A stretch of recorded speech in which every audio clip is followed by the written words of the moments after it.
Hey everyone, how's it going? My name is Alifia and welcome to our channel. Here's a video about 10 things you thought originated in India, but they actually didn't. The other day I was going through my Instagram posts and that's when I came across this one particular post that told me that the chicken tikka masala wasn't Indian. It was actually the national food of the United Kingdom. And I was like, really? So I did some googling and turns out it's true. Chicken tikka masala isn't Indian. So that got me wondering, and here's a list of 10 things that you thought originated in India, but... So on number 1, we've got gulab jamun. Gulab jamun was brought into India by the Persians, and over there it was known as lukmat al-qadi. Lukmat al-qadi was a Persian delicacy which involved deep frying dough balls and then immersing them into honey and then sprinkling them with sugar. But when Indians brought it to India, they made it a little different. They mixed mava, which is milk solids, with maida, made it into a dough, and then deep fried those dough balls, after which they immersed it into a sugar solution mixed with cardamom and cloves. They let it stay there for a good while, or even served it afterwards. On number 2, we've got dal bhat. This was originated in Nepal and then was brought into India, after which the name was changed a little bit. So some people may know it as dal chawal, or some may actually still call it dal bhat. So dal bhat or dal chawal is usually eaten with either achar or different other types of vegetables, or on its own, or with fish. Depends on what state in India you're from. I personally love it with some achar and fish fry. This dal can be made with different types of dal. You can have green dal, urad dal, masoor dal, tur dal, matar dal, chickpea, etc. But I think the most staple dal to use would be the masoor dal for dal bhat or dal chawal, like generally speaking. Number 3, we've got chai, tea.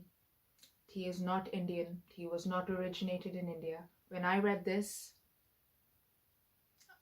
I was not very shocked actually, because tea was brought into India by the British, and the British have colonized a lot of places. So it's not surprising that tea actually doesn't come from India, but it is surprising to know where it does come from. So according to legend, tea was discovered in China when leaves from a wild tree flew into an emperor's cup of hot boiling water. He decided to try it out because he liked the aroma and the fragrance and also the color. Once he had a sip of this tea, he liked it so much that it eventually became a thing. And then as generations went by, it evolved, developed, and then we now have the tea we use today. Although, again, when this tea was brought into India by the British, it was grown in north, south, east, west. It was grown in the northeastern part of India mostly, and then brought into different places of it, different parts of India, after which it was cultivated and then changed a little bit, and now we have the chai we know today. That is, boil some hot water with some tea, put in some milk, put in some cardamom, ginger, and all that jazz, and have some nice cup of masala chai. And on number 4, we've got rajma, also known as kidney beans. So kidney beans first originated in Peru. It's native to central Mexico and Guatemala. Now this was brought into India by the Portuguese and Spanish. And this was how. Long ago, as we all know, or don't, I don't know, kidney beans originated in Peru, and it's native to central Mexico and Guatemala. Central Mexico and Guatemala were often visited by the Portuguese. They'd always carry it on their ships because it was very easy to transport and it was very high in protein. So the sailors and everybody on board the ship could have or maintain a healthy diet based off of this bean. When these sailors carried these beans on ships with them, they usually had voyages towards Africa or Asia. Now this is how the bean was introduced into Africa and Asia, and this is how we've got the rajma that we all love and appreciate today. And on number 5, we've got samosas. Samosas are also, unfortunately, not Indian. These were originated in the Middle East. Samosas are triangular shaped snacks that are deep fried. You could have them with either a chicken filling, a vegetable filling, a sweet filling, savory filling, basically anything you want. And these little treats were actually originated in the Middle East for travelers. So when they went on their travels, they had some small snacks to snack on, which were easy to eat. They weren't, they didn't have to be careful with it. It didn't spill, and they could just, pop it like pills. No, I'm joking. They could just eat it like normal finger food. Yeah. But in the Middle East, they weren't called a samosa, they were called sambosa, which is also what the Africans call them, because the samosa also went to Africa, and Africans have their own different version of samosas, which I won't talk about now in this video, but if you'd like to know more, do let me know. Turns out samosas were a delicacy food back in the day because it was mostly just eaten by the royals when it was brought into India.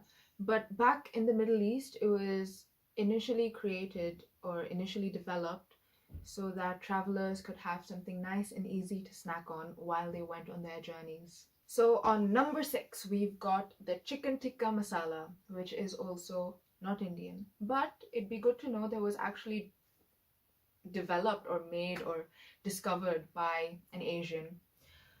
So the chicken tikka masala was first originated in a small restaurant in Scotland by a Bangladeshi chef in Glasgow in the year 1971.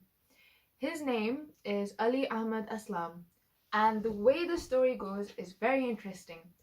So one fine day, a customer thought that the chicken curry served to him in the restaurant Sheesh Mahal in Glasgow was way too dry.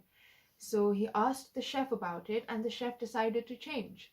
He put in a mixture of spices, some double cream, some tomato puree, etc., etc., and then he came up with this dish, which we now know as the chicken tikka masala. And on number 7, we've got the naan. So bread comes from different parts of the world, and in different parts of the world we've got different types, different shapes, different ways bread's been cooked. There are concerning opposing theories as to where the naan comes from though.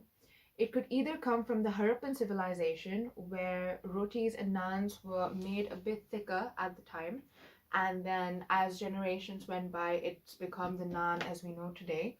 Or it could come from the Persians, whose staple diet up until now is still the naan. They've got a bread that's very similar to the kind of bread we use. And then on number 8, we've got filter coffee. Filter coffee, again, isn't Indian, but it was actually brought to us from Yemen. In the 16th century, it wasn't a part of India, and it was smuggled into the country by a Sufi saint, Baba Budan, while on a pilgrimage to Mecca. Anyway, he smuggled about 7 coffee beans from Mocha, Yemen, to India. Coffee in Yemen was consumed without milk or sugar, or as we now know it as black coffee today. And filter coffee was first popularized by Coffee Cess Committee when they set up their first coffee house in Bombay in 1936. And then on number 9, we've got biryani. The way biryani was made in Persia is a little different to the way we make biryani in India. And this is in accordance with gulab jamun, chai, and everything else I've named on this list so far. Number 10, we've got jalebi. Jalebi was originated in the Middle East, but brought into India by the Persians. Over there, it was known as jalebia, and it still is known as jalebia to this day. But once it's come to India, it was again tweaked and twisted a little bit like we do with the gulab jamun, and now it's known as jalebi. Well, there you go. There's a list of 10 things you didn't know didn't originate in India, but are Indian right now nevertheless.